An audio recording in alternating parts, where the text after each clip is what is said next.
loi te ho tuni nu kon jong thusim tha khat anangai khom ki ne te tuni thusim sei deu aflimen hi iden agitian sangni le som le thum kuma release anaki bola hitan anom hle jingin thusima anglu jo se pot le la zon change inangai chi dingowin ka hin ti mu ve movie ki pana hen nunga mel hoi ta khani akimo en amin hi yun hen ama kum som ni wel bo cha hen laien anu pa he to america gam sungin acheng owin hi anu le apa hen dukan khan he ahong hanin heti cho hion hen ni se ajar anu le pa dukan hon chu anga huzin aki thu pg ne hi ni khan hi anu le apa chun acha nu hon chu khut jam khan hi asim pi honen api hon ta na hi le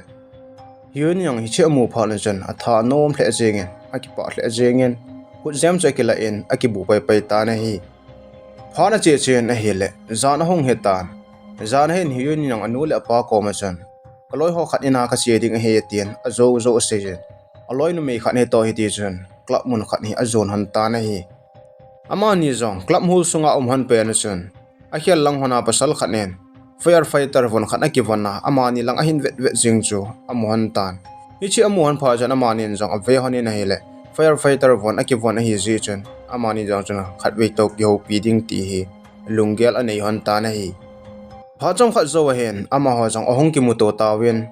zu o darwin adonovin a kheu khomovin a hele hiun aloi nu chun ipile nang ni anum te diono ke ga po do wa nge atian ama le cha da hlon tan hiti chun aloi nu chong kle mong mong tapon hiun nang inlang kile pha na hi pha na chun pasal ba ko ma chun inlang ka che ding he tai atien hele pasal ba jong chun hiun ko ma chun ai poya inlang na che di tho tho hi ai le offer na pe nge ke ga re nong tawin hong tha na nge tien asei ta na hele yunin jong hi che pasal pa cho firefighter ta hin ti atien ta sana nei ta chun ama garia towa in chan chi ding chu ahong nom ta na hi hiti chun manin jong garia ki man hanen in lam zon chuna chi hon tan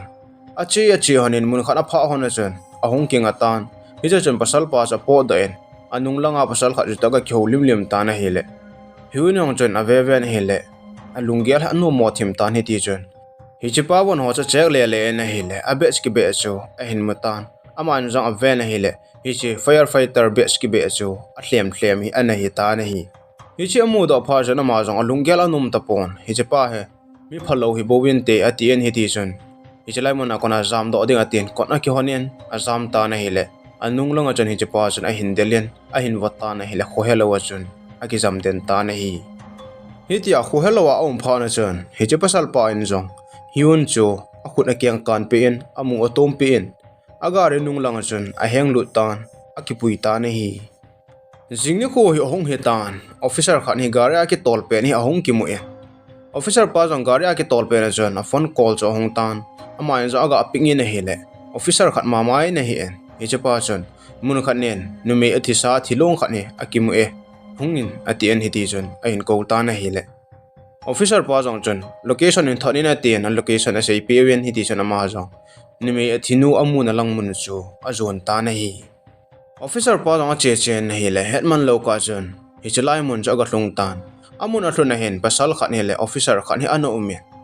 hi chi pa chun hi chalai mun anu me ti sa thi long amu je na cho police so ana head sa ana ko che hen hi ti chun ama jong aga che en ni me nu cha ga ven a hi le a ke nga hen tracker ho ku ana ki to in hi officer pan jong ni me nu thilong amu pha na chun pasal pa ko ma chun hi chi thilong hi midang in a head ta em amu ta em ten adong ta na hi le pasal pa chun koi ma chan amu hi laya a he hi laya tin a hin sei ta na hi le officer pa jong chun achan khompi officer pa do hi pasal pa chu a kap li den ta na hi officer pa hi ep hi a ep dinga hi ta chu a ji be ya achan khompi officer khat le mi hlam pa chu a kap li jeng ham zo teng le na hin he ding hi alang khana hiu nong chun ho a hin hetan ho in het pha na chun trak khat sunga hin ana to tan akim wel cha ven a hi le ama banga numi achan khompi ho ama bang ana ki mat chu a hin mutan iti chuna ma jong alunga dong thle jeng trak rang cha che en warehouse mun khan hi hlun phan wa chan a hin pui thagam ta we na hele hi cha chan pasal khan hen hiun chu vo ki tina wata na hele ho hello we hen a ki ta na hi pha chom kha zo hen huin in jong huain hetan huain het pha na chan a na chu low in tabang in nyaw kha sung he ana hi tan ama jong so alunga dong thle jeng thô đi ti zong le khut keng ho na ki kanen he che pe don ta chun numei khat ni ahong tan hi chinu chun huyun chu a ke su kha na ma ho jen pe ding atien ai le yuinin ai poi inin ka chinom ta ye ni thla do na tin ai la chinu chun donin zong anei pon thip be bu chun lo khat ni aka khum kit ta na hele athani zo si jong so hong be kit tan he ti chun ho hello wen a kit tan ho hello wa pha na chun na ma ho chin epp cha bol pe tam a khut jam ho jong ala pe wen chuti lawa kenga chun trigger ho jong apu pe wen asil theng wen wan choma wan pe wen room khat na hin a koi ta wen hi ruma koi zo wer chun hui na chun ho a hin he kit tan ho in he na chun a kenga chun trigger he na ki bu to tan chuti lawa awon ho jong na ki hial tan ama jong alung adong in ati za to hi ti chun ki ngai se ta chun na lum ta na hi le phajam khat zo chun pasal mi ni ahong lu nan ta hi chi te ni chun thil he hin choi hanen hi chi lai mu na nu me ki ne ma bol zo seo amat zo seo chu a hin ko do tan hi le hi cho ruma kon chun nu me tam ta pi hi ahong po do tan hi cho nu me hi pidanga hi ta ama no hom itia ha le ama ho hin nu me ho hi amun amuna apuiwa hi ta ja mi hau sa ta ho ko ma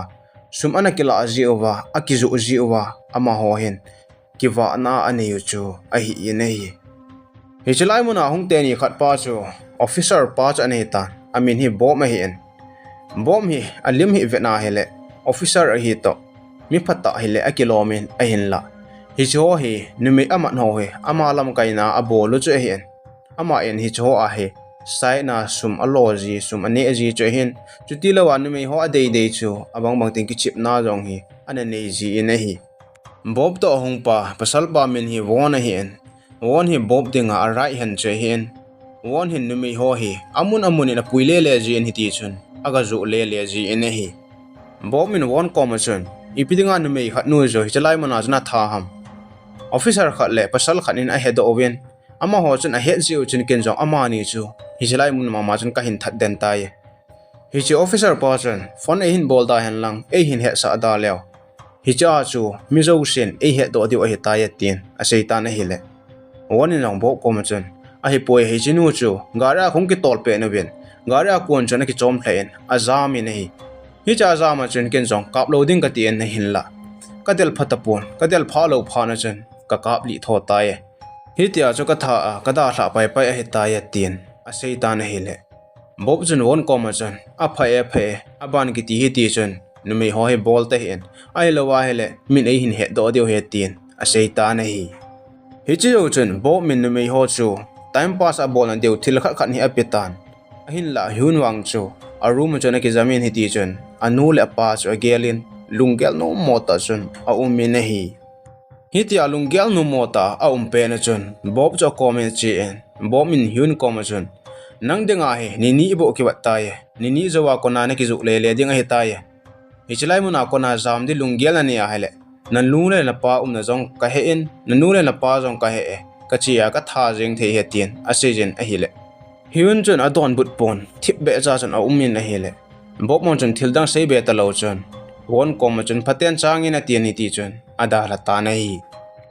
chom kha zo chun nu me se hi line na ki go lovin pregnancy test hi a home ki na win hi hislai mana pregnancy test home nu jong hi ama ho tabang bang ahin la won to hin ama hi hislai mana kona jam lo dinga ata sanu agel jing hi ta ji ochon phone la them a hilawa hele hislai mana nu mi ho ve sui them ma ha ko yo hin hislai mana akijoh ji ho nu mi ho sanga hi them khat ni areng hi sang jep kal jep chu a hi in hi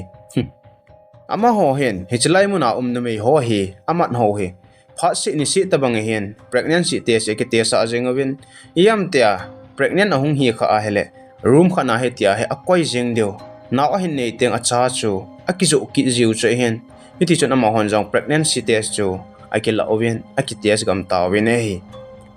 pha jong pha zo wa hen wonin jong hijlai muna numei phapi pi chu garin a to sane ti chon mun khan ha jot pi kit ta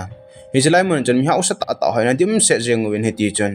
ama en hi choloi ko ma chun numi ho chu akijoh in numi ho zo akijoh chai phan wa chun gari chun a hin sim do ki nen hi ti chun a naw warehouse mun lang chu a hin jot pi kit ta na hi hi chlai mun a numi ho chun hi choloi thu sei chu angai lo wa bolin ati ho cha bol nom lo wa hele a bol nom lo chu saza amat sa adiu gen theina nan sata chu athu sa ji u chu a hi ene hi hiti chon phana che en nini hi ahong thleng tan nini zawa hen hichalai mana nu mei se chu apam lang hen akigol sa ki tawin hiti akigol wa chon wonen mi hau so ko ma ki zu udinga mi a hin thleng ki tan hiti a thlen na chun yun rong hi ahong zau ta ne hi wonin rong nu mei a thlen do se chu von hoi ta ta hi avon pe ni ti chun gari na to sa en mi hau so kom sa na hin pui ki tan a hi le in khana chun yun le nu mi khat nu chu ahong hi hon tan isteni chu in sung chana puilut ta na hi le hichalai sunga chun nu mi khat hi anomian hichinu chun video record a bol deu cha hi en video a kap do deu cha hen hichinu jong chun hyun teni cho khut hon chu a hi pi honin hiti chun video record a bol win zep kitin a zemin a thu chai hona chun a na warehouse mun lang zon dingin won chun a hin le pui ta na hi warehouse mun ahong thuna chun hyun chun alel hle jenge a kamin ka thu zo poya ten a hi le hita thasita ka chun a koman me nu chun lungneu hi na ten hiti chun hyun chu a hlem ta na hi jingni kho hi ahong hi ki tan jingni kho a hen wonin hyun chu a chang se a hen miau sa pasal khat koma ka kizu ding he tikit tan edi chon a pui kit tan in mun a thlun hana chon pasal pa chon won chu sum a pe ni ti chon hyun le pasal pa chu room khan hen a lut han tan hita lut pe hana chon won rong chu bathroom sunga che en dum hi a chep ta na hele hita che pe lai ta chon thilgin khan hi a hin za ta na hi hitia thilgin a za phana chon ama zong alung adongen dumjong chep man talo chon ahong po dai na hi le hyun agi cho pa chu tolin an ki zami atil an ki simin na as hle jingen hyun chu an tapon ama za pam no chon ahong thlai dai na hi le hyun chu an zam ta na hi iti chuna del delin hi le hyun chu mi khat te in tol chan he ga hlai lut khatan in tol chon me ni an omen ama ni za alung han dong hle jingen hyun chu won chu hin man khatan ahin mat phana chon ichinu mei te ni ko ma chon ichinu mei no he drugs a ki chem hen ahong zamin kaman he ke police ka he atien asejen a hi le ateni jong chun imcha sei hon tapon edi chun wonin jong yun chu ale pui ki ta na hi hichinu mei te ni chun thil su ho che he hon hen lang hele yun dinga chu su cha na khat na hin a hin la amanin a het hon lo ji chun he pa chu police a hi sa honin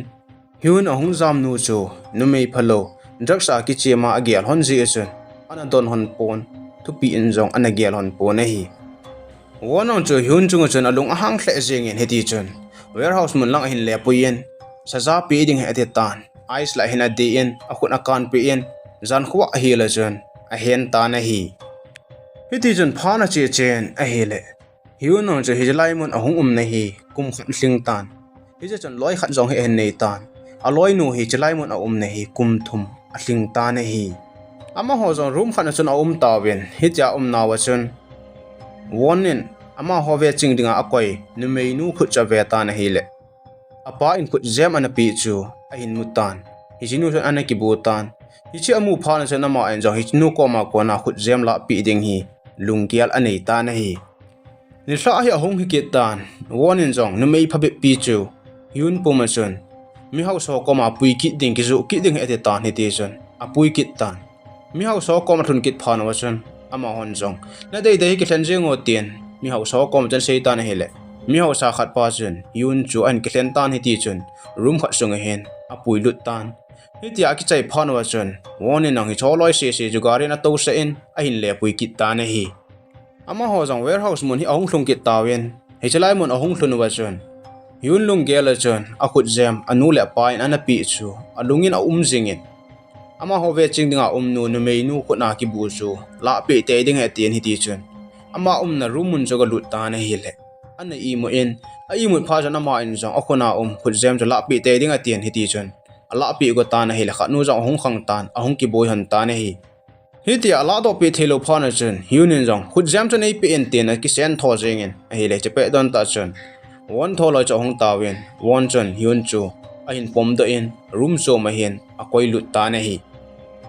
room cho ma hin pom do pha na chun yunin jong won ko ma chun ko khut jam hu nei ga la pen ko khut jam hu nei pe wen ati na ki sen tho jengin hi ti chana ma ni jong kinel nel honen a hi le yunin won ko ma chun hichnu pen ta ho mi ching dinga na koi ham ke ni ko yin tien a sei ta na hi le won chu anom tapon thi be cha chun hyun chu ada la ta na hi Ahi chu hijlai muna mi ching dinga ding hi hijlai muna kona po do ding lunggel nei lo ding mi ki ta ngai chu hi en iti chun wonin jong hyun chu ata san lo ji chun hijlai muna mi ching dinga chun a sa anum po na hi pha chom khat zo wa hen nu mei mi thum hi mun khana pui di hi ahung hi ki tan hija chun hyun le nu mei mi ni hi won chun a pui ki tan a hele service a bol zo wa chun hi jo loi chun hi nu mei ho man chu sum hi hlom cha hen pe ta na hele wonang cho lung a hangin a vo in hi ti chen pistor ala in a hele sum cho hin pe be ki ta na hi ida sum a pe zo wa chun wonang chon a vele le na hele hyun to a hung te ni nu mei mi ni chu ana zam tan hi chi zam hen hon pha na chun hyun in jong won ko ma chun muin kang chalin del hete tin hi ti chungari an ki man honin anung nung cha hin del hon ta na hele mun khan a pha hon chun hyun chun hi chi nu mei te ni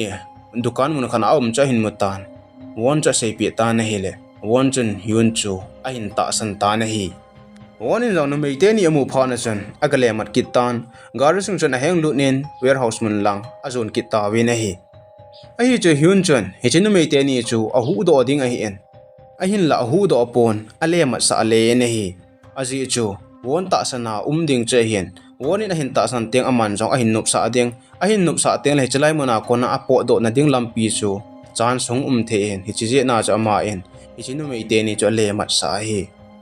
won in jong mei te ni a le mat ki ji chun hyun chung chun a ki pa hle jingen hi cha kon chun hyun chu ta san na hi a hin nei ta na hi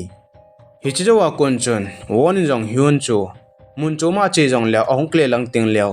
hyun chu ainin a hin pui pan tan ainan to the the hi a to se en chu ti lawa nu mei khat nu mi ve ching dinga a koi nu chu hi chi nu chu a hin dei mo tan hi chi nu khela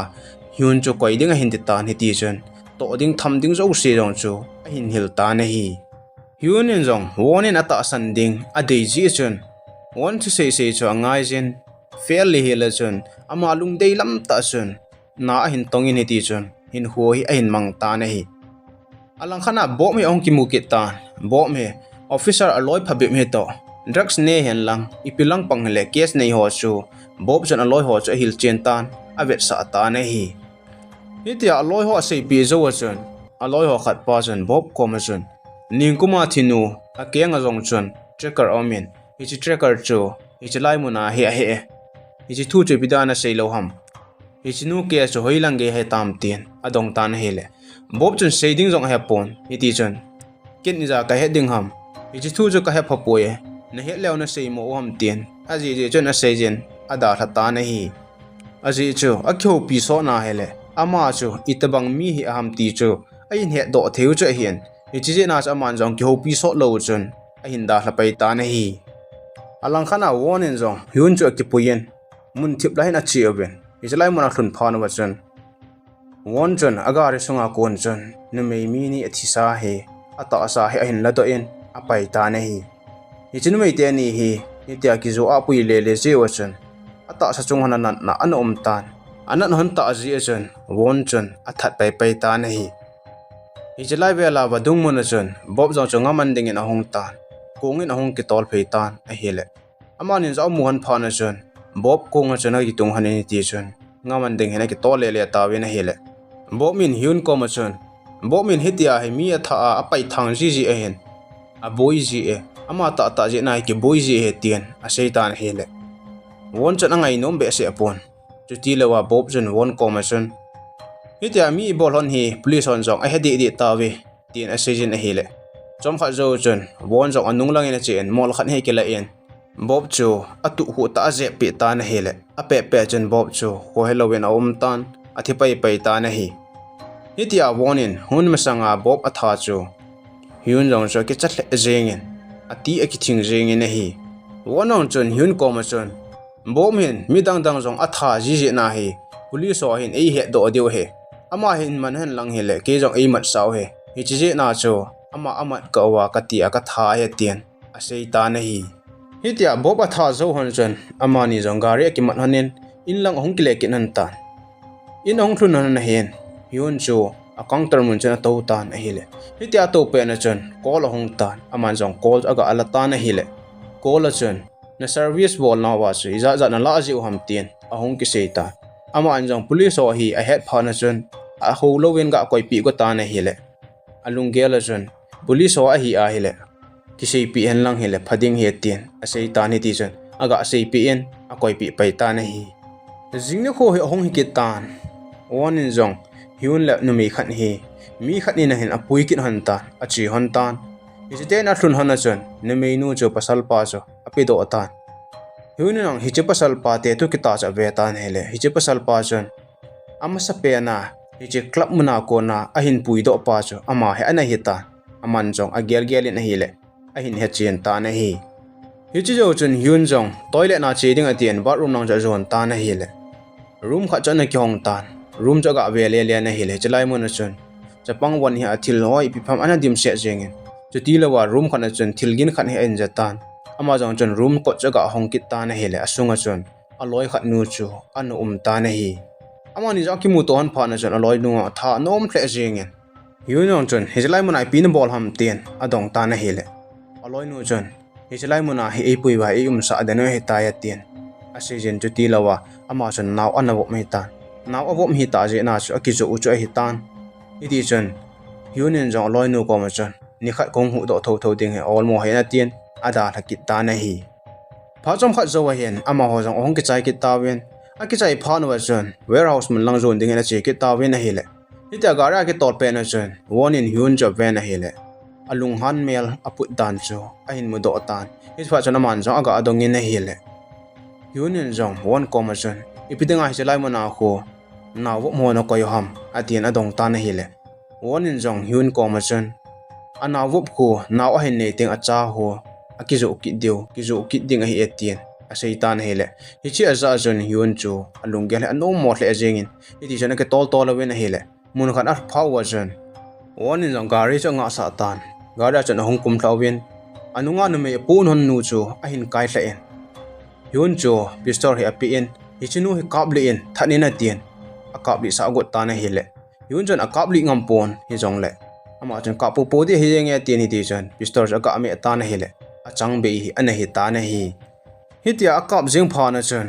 won in jong yun cho kolen nang hi mi ki ta ta na hi e tien ata san che jing tan angai lu chom tan hiti jon me nu chu garin hin siam do kin hanen in lam zon jon a chi ki ta we na hi hitia garia ki tol pe na jon one phone call cho hong tan ama jong jon aga pingin na hi le aloi ho khat jon hijlai warehouse mun chu police o in a hin heta wen hijlai muna chu police o hung jing theu he tin a hin se pi tan chu ti lawa police o he sa chu hijlai muna ato khom pi aloi pasal khat ma cho na hi en ama jong so lung hangin hi ti chen warehouse mun lang chu a hin zon loi cheren a thun chon aman jong agin mo pa chu ayang bolin a that pai ta na hi hi chi jo chen wonin jong hijlai muna nu me se chu mun cho ma tol do deng hai thi tan chule le kha si jong chu a hal thata win hiti chun mi si gari khanen heng lu no wen mun cho ma ding in apodo ta win na hi hiti an mi si apui do zo wa chun won in jong hyun chu ainin na hin pui ki tan in a thun hana chun hyun ko ma chun he chlai mun a ko na he mun cho mai po do han lo wa hele police o hin ei ma te diu he kum za jo ham ten le hong kele kin hi ten a thip ten le hi china to hi a velen tong ki na he te ten a sejen ama jong washroom in a che tan washroom a che pe na chun yunin jong won adum chep na chun lo hi a hla pi ta na hi ha chom kha zo hen won jong ongkle kitan ongkle le chun man jon tum aga thu ta na hi le lo ana hla ta ji chun ahong ngol tan hi ta ngol pha na chun hun ko ma chun tuina hin so pe na tien ama jong chu tui so ding na chen iti chun ongkle lang a chun drugs injection khat jong hi a hin choyen tui don sa zo chun man jong injection chun a ka min a that pai ta na hi hitia wona tha zo chun a ke nga tracker cho chep tanin be nga sum ki koi ho to injection kha ni a hin choyen aloi nu na mun lang chu azun ta na hi hyun rong chu hetman lo ka en aloi nu ki hen na in mun cho ga hlung ta a thun jen pasal pa ko ma chun sum iza nam he pe en ai po ya kaloi nu chu ka ki ho pi no me ka ki mu pi no me atin hi le e je pasal pa chun sum iza se a chi thilo ding he atin hi le hyun en jong pasal pa ko ma chun ai boy ka ki ho pi got bo he atien a sei ta na hi le pasal pa jang chun me nu na lang chun a pui ta na hi le hyun cho nung in a chi en injection chalal da en ti chun pasal pa chu a ka khum tan a that pai ki ta na hi hi tia pasal pa tha zo chun hu no cha loi nu comment chi tan apui do go ta na hi le aloi nu in cha ka nei tan ka cha da hla hoi ma cha ka po do lo ding he tin a hi le hu nen aloi nu comment chun ai poin na sa cho mun chu ma akijoh uta ya tin a sei pi ta na hi le alung na be se jengin akap men hi ti chun hu nen jong aloi nu chu gari na to sa en a hin pui do ta na hi amani yong chi chi honen mun khana pha hona hen huinin jong anu number chu a hin hol do tan he ti chun anu chu phone aga abol ta na hi le anu in acha nu o aza achun alung a helbe se jengin ahung kaptan hi cha chun huinong chu akap do jengin hi hi cha hen a movie jong a ki chai tai loite ho hi tia huinen ama chamta phu ala chu phana se em ai lawai le sapai ho he sa hen lang sapai hon man leo na ti em na lunggel komenan hin seidingin ka hin te me thusim azo na chan hin ngai zo se na bon chaw chun ki pa thu ka hin sein thusim tha ahung ki taka sin ananga ajingui te